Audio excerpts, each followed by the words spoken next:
vocês estão? Hoje a gente está aqui numa aula diferente, né? Eu, a professora Vilma, fazendo essa aula. Hoje a gente vai fazer uma aula especial, que é uma aula que a gente fez uma visita ao museu. Eu e a professora Gine. Ai, meu Deus, bom dia! Bom dia, alunos queridos, estudantes maravilhosos. Entra aqui no chat. Vamos embora, porque essa viagem ao museu é a coisa mais maravilhosa que a gente fez, né? Uma das coisas, né? É tudo que a gente faz é maravilhoso, tá? Tudo. Então vem-se embora, vem-se embora. Modesta essa Gine. A gente tem a Laine aqui também, né? Contribuindo para essa aula ficar mais inclusiva. E vamos começar, né? Nossa aula hoje, que é uma visita ao Museu do Homem do Nordeste. Vamos lá? Roda o vídeo aí, Billy.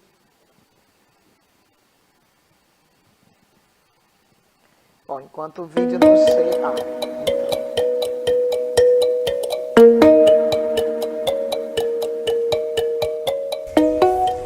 Oi, gente! Olha que lugar legal que a gente tá. Vamos fazer a aula aqui hoje no Museu do Homem do Nordeste. Opa, Oi, Gine! Vilma, tudo bom?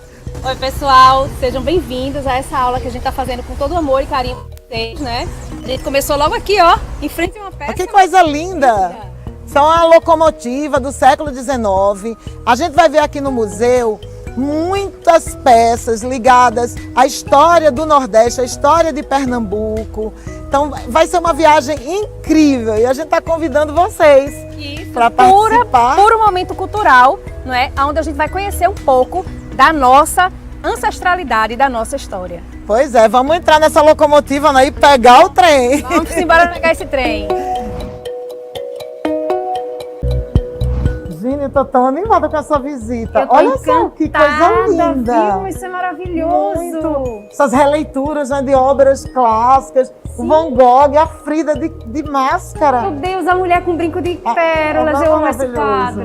O Grito de Munch, essa obra da Tarsila, todas de máscara. Isso aí está remetendo à nossa contemporaneidade, né? Sim, um diálogo com o nosso tempo, com a nossa época.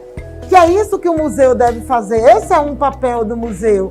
Né? Aquela ideia. Trazer as coisas antigas para o nosso universo hoje. Um diálogo com o nosso tempo, né? Porque desconstruir aquela ideia que museu é lugar de velharia. Não, o museu é vivo. Ele tem que ser vivo, ele tem que dialogar com o nosso tempo, com a nossa época, com a nossa sociedade, com o nosso momento. Até porque a história é para isso, né? É para a gente estudar o passado para compreender o quê? Presente. O presente e poder planejar melhor o futuro. O futuro.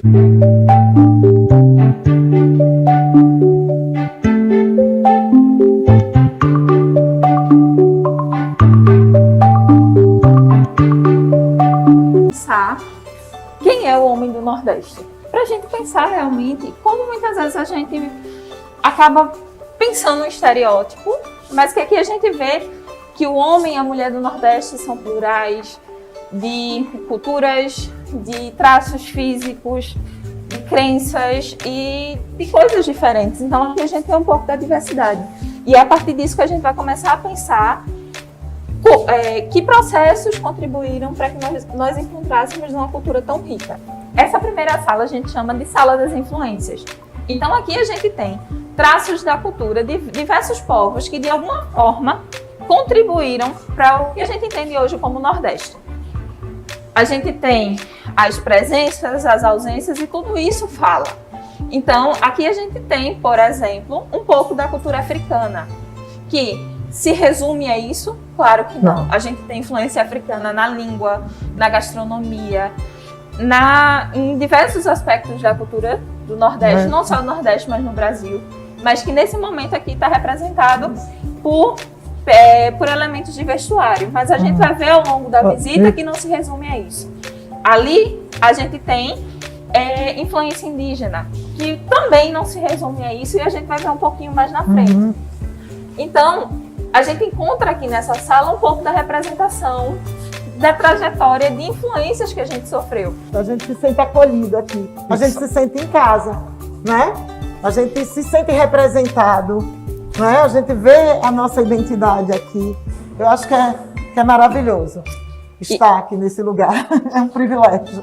E assim, a gente sai dessa sala que fala sobre tantas influências, a influência inglesa com questões de tecnologia, a forma como, por exemplo, a iluminação pública influenciou na mudança de costumes durante o século XIX, das pessoas ocuparem as ruas à noite. Isso teve um impacto gigantesco na cultura local. Então, por isso, a gente tem esses elementos aqui representados.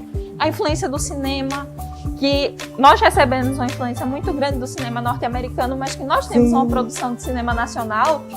E Pernambuco, né, a cena do cinema pernambucano que ganha muito destaque. Então, são esses elementos que a gente começa a pensar e a discutir.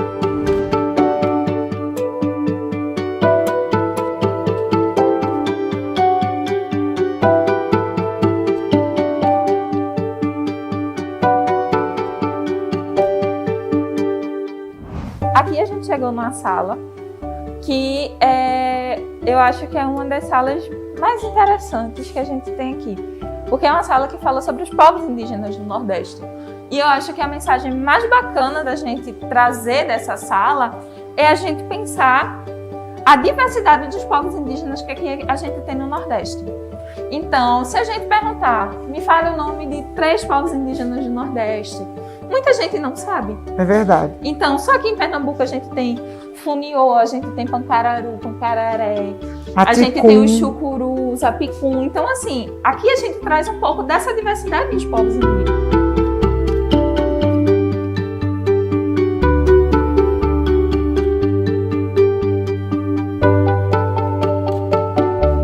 Qual o estereótipo que a gente tem do indígena e como a gente vê? Aqui a gente vê uma pessoa usando diversos tipos de tecnologia e tal. Isso torna menos indígena, não. Exatamente, uma roupa, né, uma calça jeans e tal. Como a gente tem um estereótipo do indígena, como a gente vê nas pinturas do período de descoberta e da chegada dos portugueses. Né? As pinturas do blackout.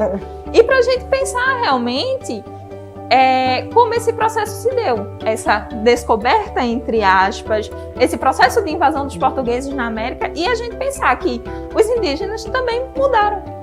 A gente e tem eles falado são diferentes. sobre isso na escola, bastante sobre a cultura indígena, a inserção dos indígenas no mundo moderno, né? Porque eles muitos não vivem em aldeias, vivem nas cidades.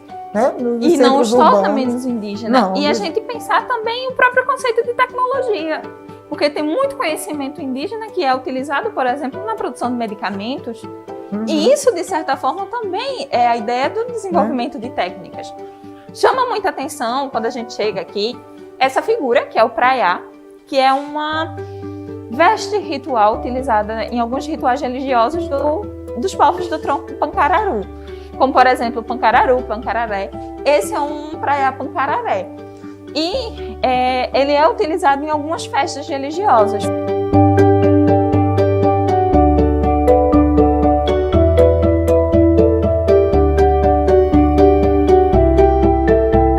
A partir daqui a gente começa a falar um pouco sobre os processos de escravidão.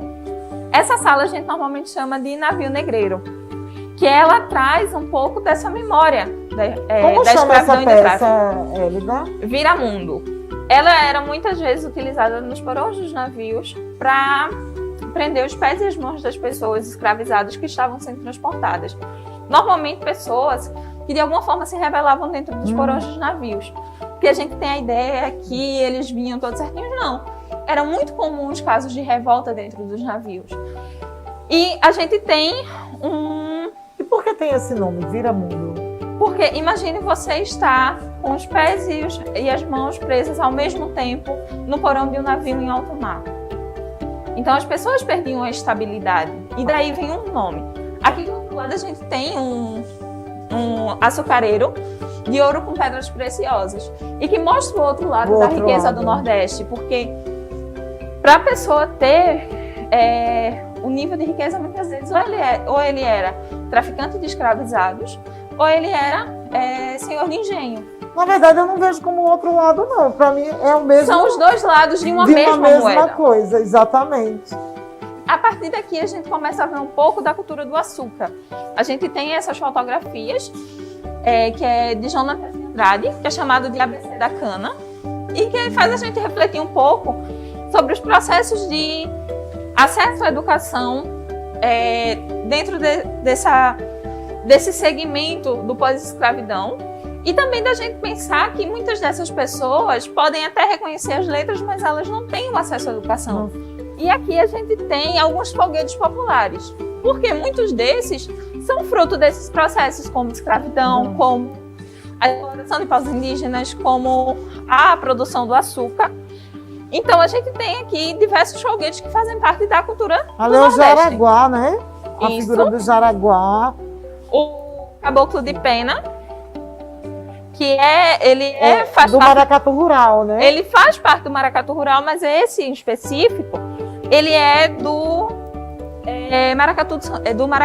do Bumba Meu Boi do Maranhão. Ah, sim. Então são personagens que eles acabam transitando Sim. entre diversos folguedos.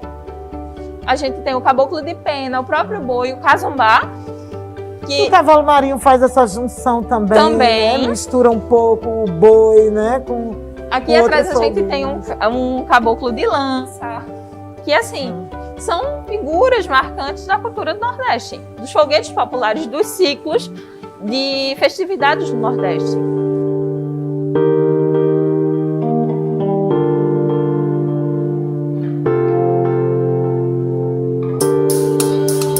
Aqui a gente tem uma sala, na verdade duas salas que a gente sempre relaciona, que é essa que a gente chama de senzala, que trata especificamente de questões relativas à escravidão.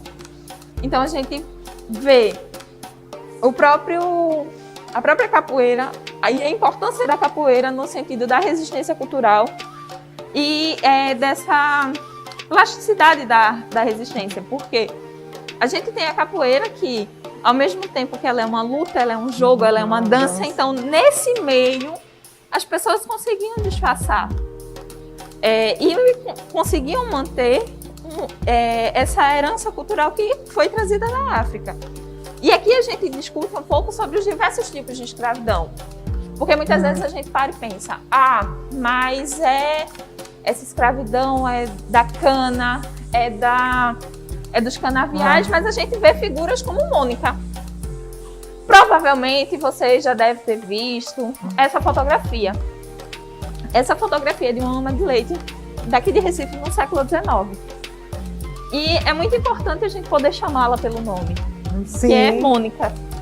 E a gente consegue aqui pensar questões relativas à escravidão, porque tem um universo de ocupações na escravidão urbana que muitas vezes a gente Há muito acaba de se invisibilidade, perdendo, né? E a gente tem na vida dessas a questão pessoas. dessas mulheres, de como se dá essa maternidade. Então a gente começa a pensar um pouco sobre isso. Tem uma sala que ela é dedicada a pensar as questões da Casa Grande. A ostentação, a influência europeia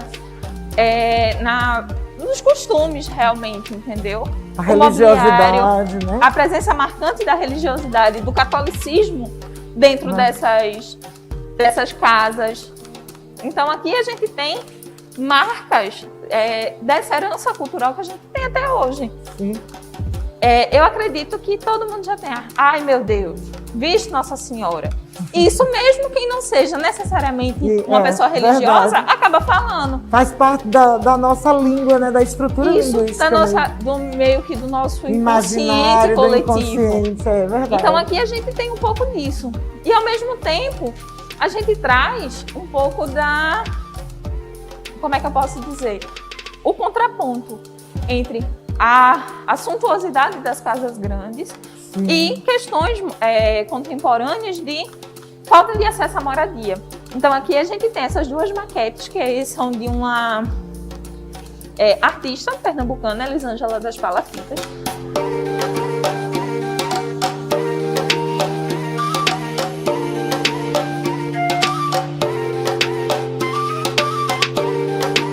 Então aqui a gente retrata um pouco dessa vulnerabilidade de alguns sujeitos dentro do... E a gente vê a diferença, né? A distinção é muito grande, né? Não tem como você não comparar, né? Não ver a completa falta, né, a necessidade do básico, do mínimo, né?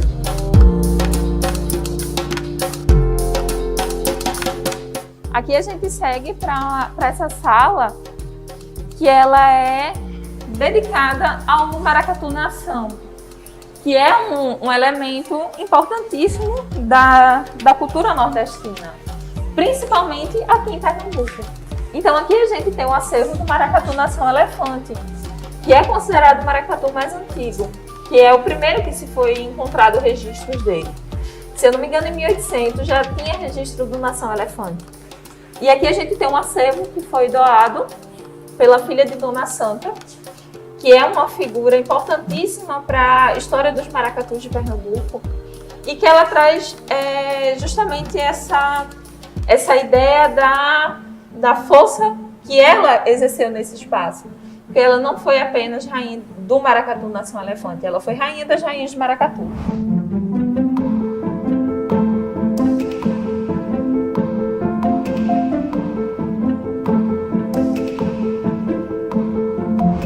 Aqui a gente se encaminha para um corredor dedicado à religiosidade. Aqui a gente tem, nesse primeiro momento, a representação dos orixás. Por que a gente não pode falar, a gente está falando de religião de matriz africana ou de candomblé? Porque não, as religiões de matriz africana, de certa forma, elas vêm de troncos religiosos diferentes. Nem toda religião de matriz africana ela tem culto aos orixás, ainda que aqui no Brasil a gente tenha como referência maior a questão do culto aos orixás. Então aqui a gente tem a representação de alguns deles. E a gente traz um pouco dessa ideia de discutir, por exemplo, o sincretismo.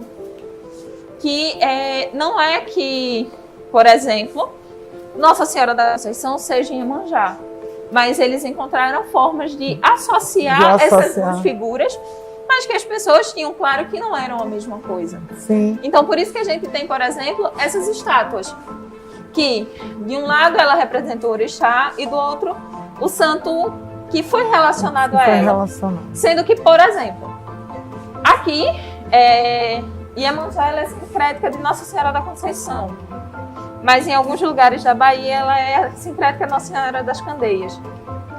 Então a gente tem essa diversidade também dessas relações estabelecidas entre as religiões de matriz africana e o cristianismo. Há uma diferença. Acho que havia um diálogo até por interesse, né, e preconceito. Os senhores, né, brancos, eles tinham interesse na religião africana, mas havia, né, aquela dificuldade de lidar com a sua própria religião. Na verdade, assim, o culto aos orixás ele era proibido.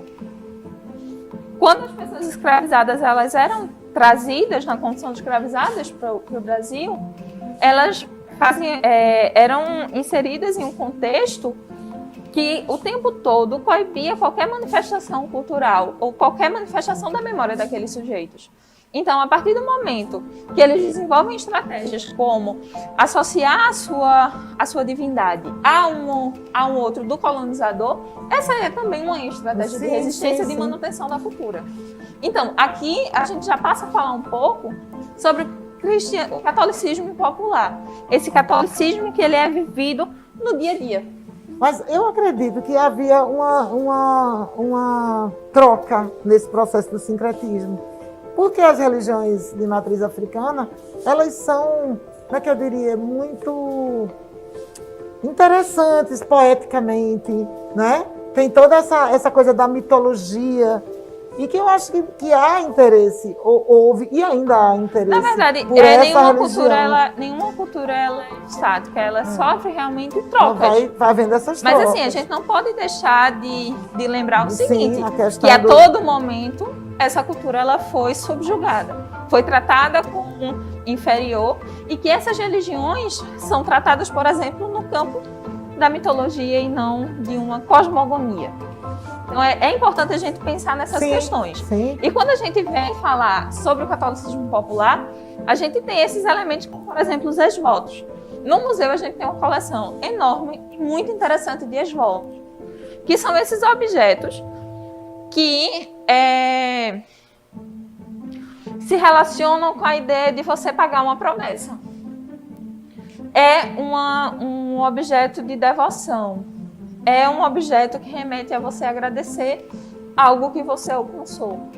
Então aqui a gente tem objetos que são ofertados em igrejas e tem locais que eles são conhecidos por essa prática da oferta de muito comum esmolas. nessas igrejas de romaria, né? Como... Então, por exemplo, aqui pertinho a gente tem São Severino dos Ramos. A gente vê muito isso na João Maria do Padre. Norte, Isso. né? No Então, Bom a Jesus gente da tem- Lapa, nesses locais de romaria, né? Sim, com certeza. É mais E frequente. esse catolicismo popular, ele foi de certa forma fez tão parte da nossa cultura que isso se reflete também na arte figurativa. Então a gente tem grandes mestres da arte popular que são conhecidos pela produção de santos.